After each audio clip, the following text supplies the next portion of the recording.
Vote चोर गद्दी छोड़, यह नारा अब हांफते थकते हुए लोकतंत्र में नई ताकत भर गया है। जैसे किसी दौड़ में अव्वल आने के लिए पीछे दौड़ रहा धावक आखिरी के कुछ सेकंड्स में अपनी पूरी ताकत लगाकर फिनिशिंग लाइन को क्रॉस कर जाता है। दोस्तों, इस समय इंडिया गठबंधन वैसे ही पूरी ताकत लगाते हुए दिख रहा है। फिनिशिंग लाइन इस समय बिहार का चुनाव है, जिसे इंडिया गठबंधन अगर छू लेता है तो फिर तय है कि उसके बाद अगली बारी लोकसभा चुनावों की होगी, जो फिलहाल तो 4 साल बाद 2029 में होने हैं। लेकिन मोदी सरकार ने एक बार फिर संविधान बदलने का इरादा जाहिर किया है, तो हो सकता है कि इंडिया गठबंधन देश में मध्यावधि चुनाव की नौबत बना दे। वैसे भी दोस्तों, मोदी सरकार की हालत ऐसी है कि अब गिरी या तब गिरी।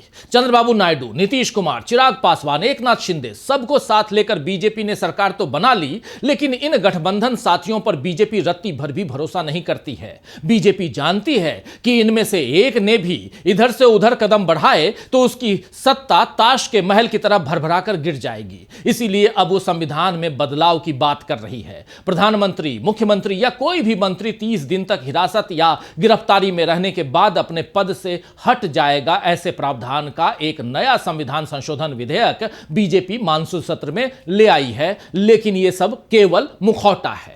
असल में बीजेपी को सत्ता छीनने के नए रास्ते बनाना है। इस विधेयक को पेश करने वाले गृह मंत्री अमित शाह ने तो खुलकर कह दिया है कि संविधान में बदलाव होना चाहिए या नहीं होना चाहिए।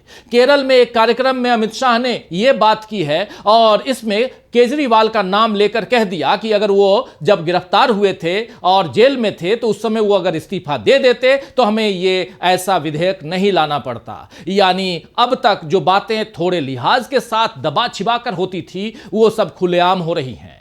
बीजेपी को खुशफहमी है कि अब उसका कोई कुछ नहीं बिगाड़ पाएगा, क्योंकि राष्ट्रपति से लेकर प्रधानमंत्री, कई केंद्रीय मंत्री, मुख्यमंत्री, राज्यपाल, विश्वविद्यालयों के कुलपति सब राष्ट्रीय स्वयंसेवक संघ के हैं।